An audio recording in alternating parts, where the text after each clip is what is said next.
So Janasena party తెలంగాణలో municipal elections లో పోటీ చేయడం జరిగింది. అయితే ఈసారి కూడా మనకి కాంగ్రెస్ 60% రావడం జరిగింది. మరి ఈ విధంగా ఉన్నప్పుడు జనసేన తెలంగాణలో పోటీ చేయడం కరెక్టేనా? మరి ఏ విధంగా ఉంది అది పోటీ చేయడం? యాజ్ యూజువల్ ముందుగానే ఎక్స్పెక్ట్ చేసింది. ఎందుకంటే ఇప్పుడు రూలింగ్ పార్టీలో కాంగ్రెస్ ఉంది. కాంగ్రెస్కే 65-70% వస్తుంది.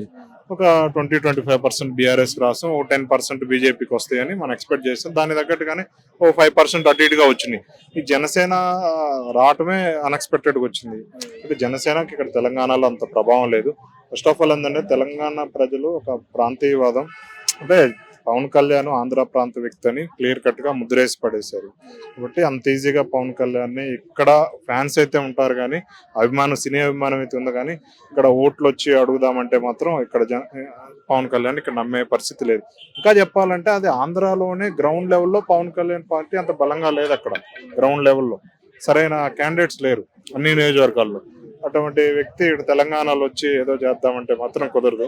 అంటే తనిష్క్ కూడా ఒక మన ప్రెస్ మీట్ లో చెప్పడం జరిగింది కదా, ఇది నేషనల్ పార్టీ అన్ని దాంట్లో వస్తుంది అని చెప్పి.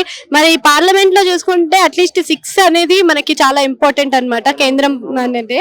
మరి అది కూడా లేనప్పుడు నేషనల్ పార్టీ ఎలా అయిందంటారు జనసేన? ఇప్పుడు ఒక 4-5 years back, 5-6 years back Telugu Desam ఇట్లానే ట్రోల్ గురైంది.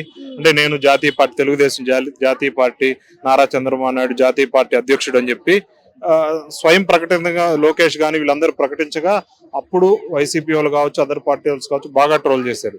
అంటే ఒక తెలుగుదేశానికే ఆడంత లేదు జాతీయ పార్టీ అని చెప్పుకోవడానికి, ఇక జనసేన ఎక్కడి నుంచి జాతీయ పార్టీ కింద వస్తుంది? జాతీయ పార్టీ అంటే కనీసం ఒక 6 మాలో ఇండియా మొత్తం మీద ఇన్ని స్టేట్స్ లో పోటీ చేయాలని ఉండిద్ది, ఇన్ని స్టేట్స్ లో బలంగా ఉండాలని ఉండిద్ది.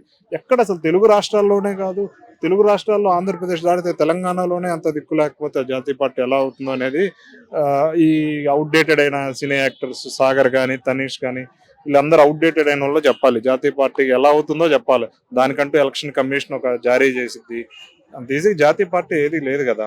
కాంగ్రెస్ పార్టీ ఉంది, జాతీయ పార్టీ, బీజేపీ పార్టీ ఉంది. ఇలాగా కొన్ని స్టేట్స్ లో ప్రభావితం చూపెడితేనే అది జాతీయ పార్టీ కింద వస్తుంది. తెలుగు రాష్ట్రాల్లోనే మీకు లేదు.